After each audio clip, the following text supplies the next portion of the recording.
TSK, Patrick Buisson, Jean-François Copé. Ah, ça buzz en ce moment dans la vie politique et journalistique française, et ça illustre les trois piliers de la banalité. Il y a les piliers de la sagesse, les piliers de la banalité politique, les trois clichés. Premier cliché, en politique, on n'est jamais mort, sauf dans son cercueil, 6 pieds sous terre, et encore, le cadavre peut parfois bouger. Deuxième cliché, on ne tire pas sur une ambulance. Troisième cliché, se tirer une balle dans le pied. Alors le premier cliché, c'est-à-dire on n'est jamais mort en politique, illustré par ce sondage qui ne paraîtra jamais, du Parisien Magazine et BVA, selon quoi les Français estiment que DSK aurait fait un bien meilleur président que François Hollande. Alors ça ne paraîtra pas parce que la deuxième question qui n'a pas été vraiment posée, j'ai pas bien compris cette histoire, était que les Français considéraient qu'il était un meilleur président possible, mais qu'ils ne voulaient pas qu'il revienne.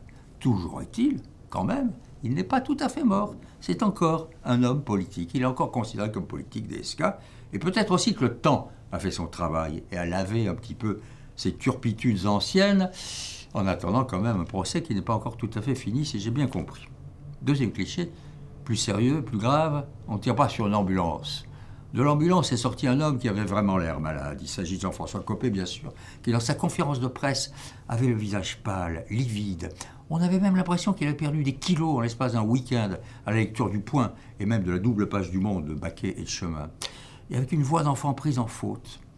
Alors évidemment, sa communication est tellement catastrophique que dès le lendemain, j'entends dans Paris, ça buzz, il est cuit, il est cramé, il est à terre. Alors on a envie de dire, arrêtons le Copé bashing. C'est une question, disons, de pure empathie, de solidarité humaine. D'accord, on ne tire pas sur l'ambulance, d'accord, à condition que l'ambulance ne tire pas sur vous.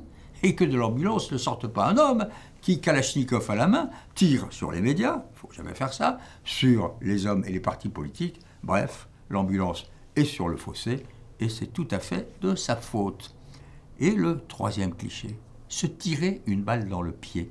Patrick Buisson, il ne l'a pas fait pour se tirer une balle dans le pied, n'empêche que ces enregistrements clandestins de ce conseiller du président Sarkozy à l'Élysée et qui sortent dans le Canard enchaîné, ça fait vraiment désordre.